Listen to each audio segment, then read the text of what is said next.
बिस्मिल्लाहिर्रहमानिर्रहीम। अस्सलाम वालेकुम। उम्मीद है आप सब खैरियत से होंगे। आज मैं आपके साथ इको 401 इंट्रोडक्शन टू इकोनॉमिक्स की फाइनल टर्म प्रिपरेशन की वीडियो शेयर करूंगी।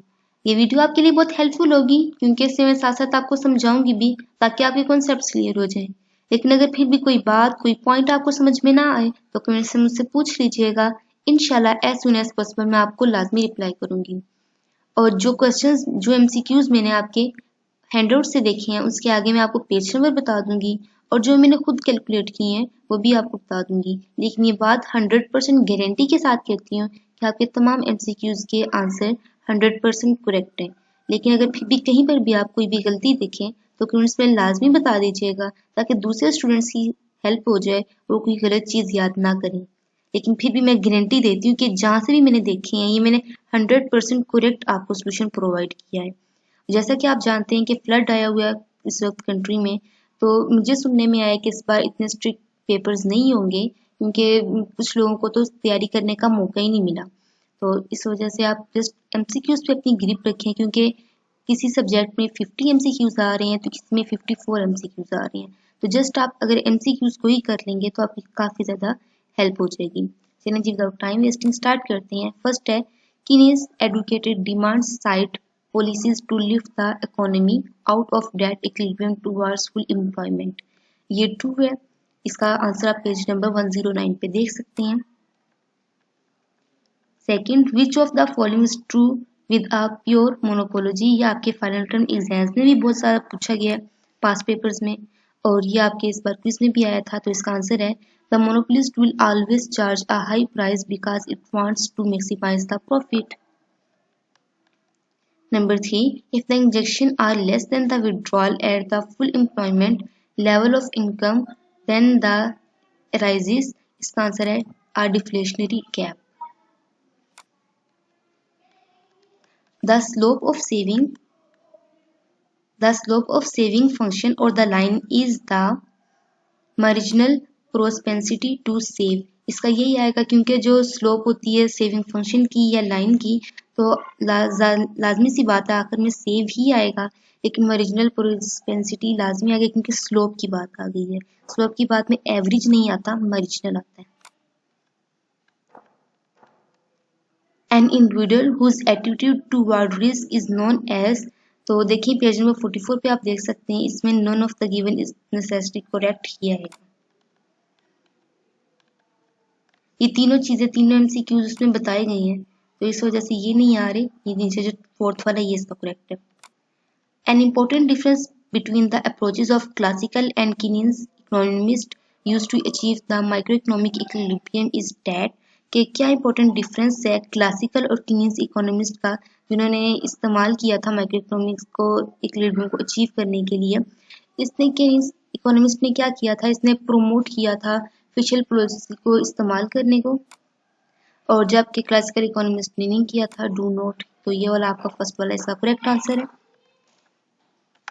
ओके नेक्स्ट है 7 में आ जाएगा Aslam decides to stay at home and study for his exams rather than going out with his friends to a movie. His dilemma is an example of. देखिए असलम कह रहा है कि मैं घर में रुकूंगा और स्टडी करूंगा इसके बजाय कि मैं दोस्तों के साथ जाके मूवी देखूं। तो इस पे आ जाएगा अपॉर्चुनिटी कॉस्ट। जब मैंने देखा कि इसका आंसर इकोनॉमिक रिस्पेक्टिव भी हो सकता है तो देखिए ये गलत है। इसमें कोई भी माशी चीज के बारे में बात नहीं की गई, जस्ट एक घर है उसमें सिंगल पर्सन ने अपना फैसला किया है तो इसमें आ जाएगा opportunity cost. Number 8, unemployment benefit may increase the unemployment rate because the unemployment benefit increase कर देता है unemployment rate को। unemployment मतलब जिसमें बेरोजगारी हो। तो इसमें देखें जब ज़्यादा बढ़ेगी बेरोजगार लोगों की शरह तो इसकी वजह क्या होगी, क्योंकि reduce the cost of job search के जो लोग हैं उनके पास नौकरियां कम होंगी, इस वजह से बेरोजगारी बढ़ जाएगी। Number 9, according to the classical model, the level of employment is determined primarily by price and wage। इसका आंसर है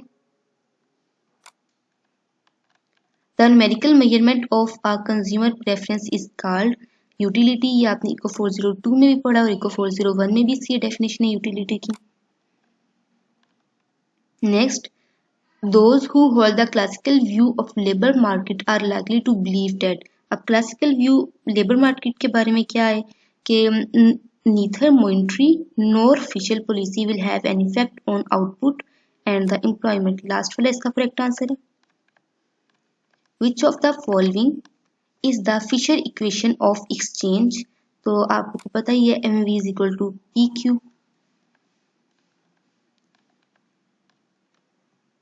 To find the maximizing level of output, a firm finds the output level where price equals to marginal cost।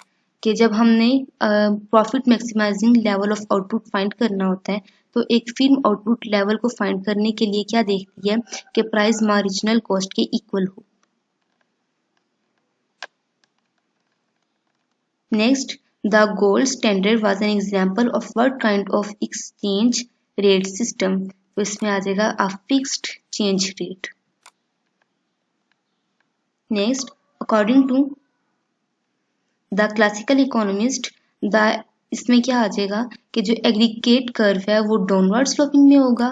Demand curve, aggregate demand curve वो downward sloping में होगा, जबकि aggregate supply curve वो vertical में होगा।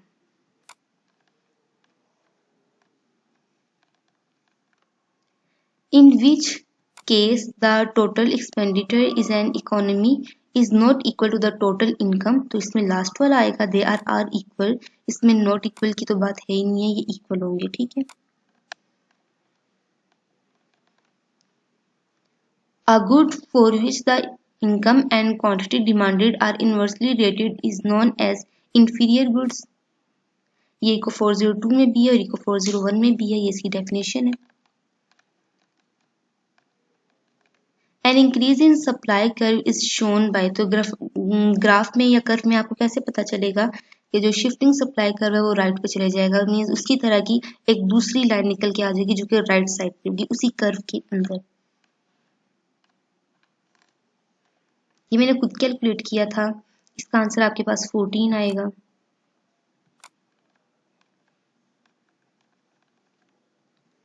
Price flow result in, तो इसमें 4 हमारा आंसर होगा एक्सेस डिमांड। इसको आगे भी एक MCQ आ रहा है वो मैं आपको बताऊंगी।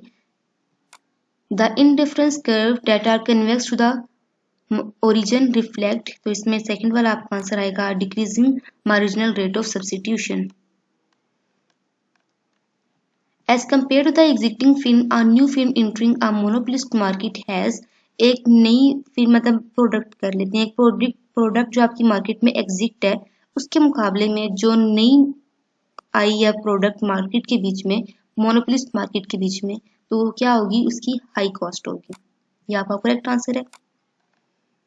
नेक्स्ट 23, मैं कोशिश कर रही हूँ कि शॉर्ट से शॉर्ट टाइम में आपके कवर कर दूं सारे MCQs।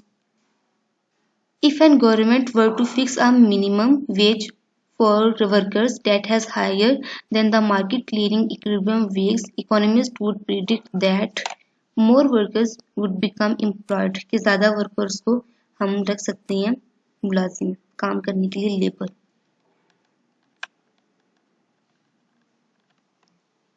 Next 24, if the regulated market price is below the equilibrium or the free market price, equilibrium price अगर मार्केट जो इक्विलिब्रियम प्राइस है वो रेगुलेटरी मार्केट प्राइस से कम हो तो फिर क्या होता है, quantity demanded will be greater than the supply curve.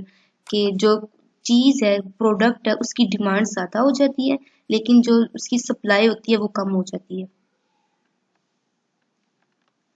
The need for the rationing of good arises when demand exceed supply. ये फ्लोर वाला क्वेश्चन अगेन आ गया जो हमने पीछे पढ़ा था, लेकिन जस्ट वर्डिंग चेंज होती है, कॉन्सेप्ट वही होता है। अ प्राइस फ्लोर इज, इसमें ये आ जाएगा कि a minimum price usually set by government, के गवर्नमेंट को कम से कम प्राइस सेट करनी चाहिए और सेलर्स को चार्ज करना चाहिए गुड्स और सर्विस के लिए लाजमी, अपना जो होता है वो कमीशन वगैरह, वही मतलब जो गवर्नमेंट रेट बताती है ना उसको लाजमी वो फॉलो करवाना चाहिए। What is the effect of imposing a fixed per unit tax on a good on its equilibrium and quantity? तो इसमें आपके पास आ जाएगा price arises and quantity falls. Next 28. What will happen to the equilibrium price? इस तरह के आपके पास दो आ रही हैं. नेक्स्ट वाला भी सेम ऐसे ही है, जस्ट एक एक वर्ड को इन्होंने चेंज कर दिया होता है और बीच में MCQs भी हुई होती हैं. बस आगे से हम लोग हो जाते हैं confuse. What will happen to the equilibrium price and quantity when both the demand and supply curves shift to the left? तो इसमें हमारे पास ये वाला आंसर आ जाएगा, इसका थर्ड वाला. अब आप नेक्स्ट देखें, सेम उसमें भी यही चीज है. What will happen to the equilibrium and price and quantity when the demanded curve shift to left? अब डिमांड कर्व शिफ्ट हो रहा है लेफ्ट की तरफ और सप्लाई कर्व शिफ्ट हो रहा है राइट की तरफ. ये तो हमें पता है कि डिमांड कर्व हमेशा लेफ्ट शिफ्ट होता है और जब उसकी प्राइस बढ़ रही हो, और जो सप्लाई कर्व होता है वो राइट शिफ्ट होता है. तो इसमें भी आगे इसका आंसर ही फर्स्ट वाला है. How many different equilibria can obtain when you allow for shift in the demand and or the supply curves? तो नंबर 8 वाला इसमें आपका आंसर होगा. When the market operates without interference, the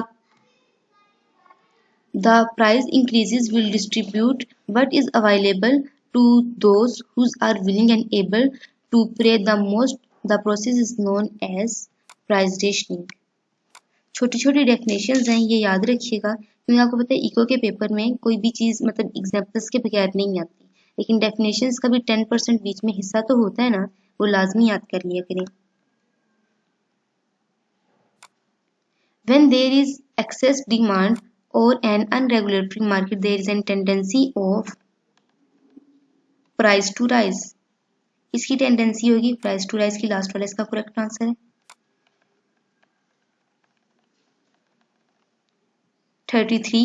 A supply curve reveals, last वाला इसका answer है, the quantity of output that the producers are willing to produce and sells at each possible market price.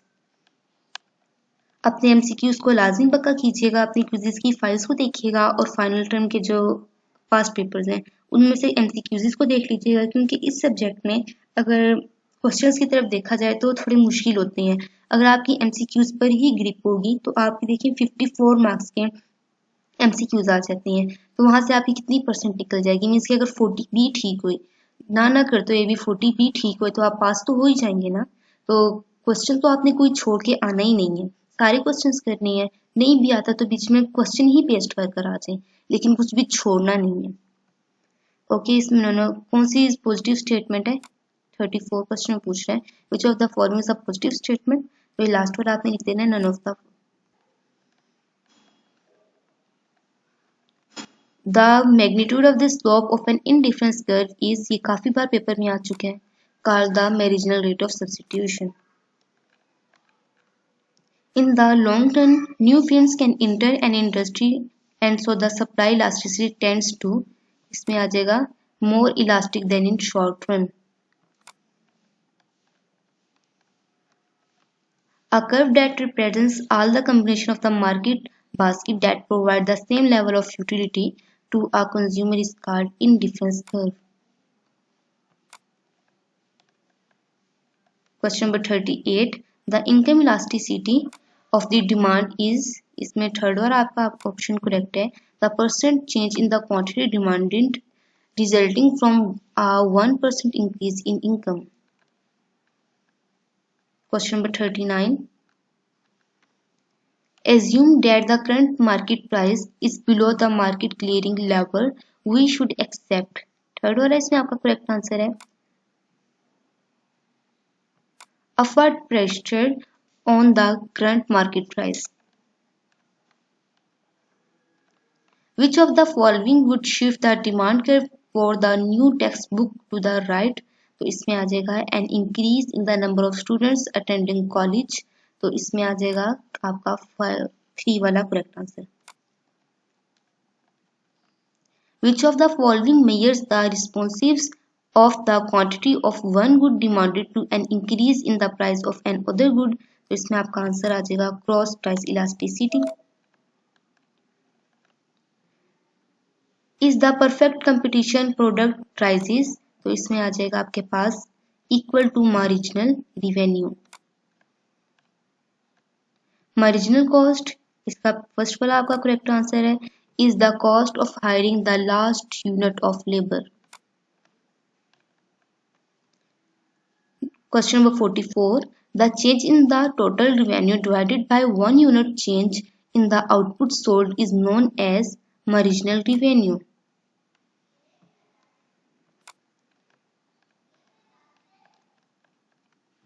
Elasticity of the supply is defined as the ratio of, इसका number 3 वाला correct answer है, the percent change in the quantity supplied over the percentage change in price. Question number 46. A study shows that the coefficient of the cross price elasticity of Coke and Sprite is negative. This information indicates the Coke and Sprite are complementary goods. इसमें आपका आ जाएगा Coke और Sprite क्या है, ये complementary goods है. An indifference curve is a curve which shows the different combinations of two products that, इसमें बी वाला करेक्ट आंसर है, give the customer equal total utility. फिर है क्वेश्चन नंबर 48, गिवन गुड्स. इसमें थर्ड वाला आपका करेक्ट आंसर है, is a good which the people buy more as of its price increases. Next 49, which of the following the characteristics of a product whose demand is elastic. तो इसमें last वाला आपका correct answer है, the percentage change in the quantity is greater than the percentage change in the price. Next question number 50, what is the difference between the positive and the normative in economy. इसमें ये आ जाएगा आपके पास third वाला, positive questions concern the matter of facts while normative questions concern the matter of opinions. Just इधर आ जाएगा positive questions में facts आ जाएंगे, जबकि नॉर्मेटिव क्वेश्चंस में ओपिनियंस आ जाएंगे. Next question number 51, micro economics is concerned with. इसमें second वाला आपका करेक्ट आंसर है, a detailed examination of specific economy unit which the comprises economic system. Next 52, the law of dimensioning the return assumes that there is at least one fixed unit input. इसमें आपका first वाला correct answer है. Next 53, the law of dimensioning the returns refers to the dimensioning. इसमें आ जाएगा marginal returns.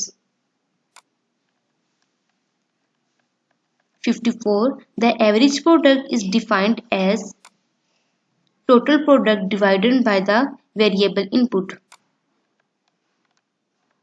Next question number 55, the marginal product crosses the horizontal axis is equal to the zero at the point where the total product is maximized. Question number 56, the short run is, इसमें last वाला आपका correct option है, a time period in which at least one input is fixed. Question number 57, the slope of total product curve is the marginal product. Third वाला आपका correct option है. According to the law of diminishing returns, देखिए इससे related कितने questions आ रहे हैं, तो ऐसे टॉपिक्स को अपने जहन में लाजमी रखिएगा, छोटे छोटे कॉन्सेप्ट हैं just. The marginal product of an input will eventually decline. Okay जी, next है question number 59. In the long run, पहले short run था, अब long run है, all inputs are variable. Question number 60. The law of dimensioning the returns applied to the, इसमें आ जाएगा short run only. Law of dimensioning return किस पे apply होता है, सिर्फ short run पे. The slope of an indifference curve reveals that, इसमें सेकंड वाला आपका करेक्ट ऑप्शन है, the marginal rate of substitution of one good for an other goods. Last question, question number 62. A curve that represents all the combinations of the market baskets that provide the same level of utility to a consumer is called indifference curve. बस आपके ये इतने से question थे।